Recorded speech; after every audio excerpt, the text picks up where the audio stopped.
The final comic in the Silent Night, Deadly Night series is Silent Night, Deadly Night, Killer Santa. Silent Night, Deadly Night, Killer Santa begins in 1984 with a man named Oscar Murphy as he hears a newscast describing the events from the original Silent Night, Deadly Night film. And when he gets back to his place, we see a bloody Santa suit in his closet that he thinks is evil. We then slide back to 1971, 13 years prior, and we see that Oscar used to steal cars and worked for a boss named Leo Esposito, who was into all kinds of crime, including theft and pimping. Oscar was dating one of Leo's working girls named Brenda when one night her direct boss gets angry and beats her up. Unfortunately for him, Oscar notices and takes matters into his own hands. Oscar takes a baseball bat to the guy and ends up killing him. As retribution, the boss Leo tells Oscar he needs to steal cars for him for free from then on.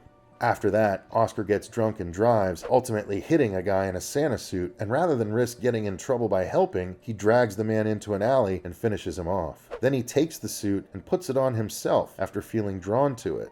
Once the suit is on, he goes on a killing spree, and we see that it was Oscar that was the killer Santa all throughout the beginning of the original Silent Night, Deadly Night film, the one who started little Billy Chapman down his path of crazy. The next day, Oscar comes to and feels normal again, and decides to tell Brenda all about what happened, which causes her to eventually stop seeing him. In 1972, one day Leo asks to see Oscar, and tells him that if he kills a man that owes him money, his slate will be wiped clean and he can earn again. When he tries to, though, the gun jams and blows his cover, allowing the target a chance to fight back and knock Oscar out, leading Oscar to get caught by the police. The cops offer Oscar a deal if he turns on Leo, which he agrees to, so Leo is put in prison for 30 plus years, and Oscar is relocated to New Mexico. But when Leo finally dies in 1984, Oscar moves back to Eggnog, Utah.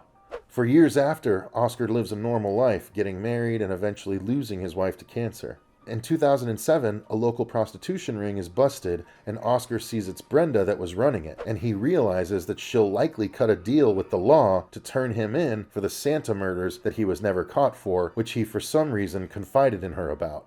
Later, as cops approach his house, Oscar once again dons the bloody Santa suit and he fights back, shooting a few cops and trying to escape, but he's shot multiple times and taken out, eventually being put into traction in the hospital.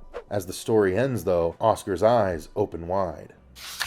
So that's it. That's all the Silent Night, Deadly Night comics that are available to you right now. I'm a brand new fan of the franchise, and these are wildly different than what we've gotten in the film series. So go and check it out. Thank you very much for watching, and stay tuned for more comics coverage here on my channel.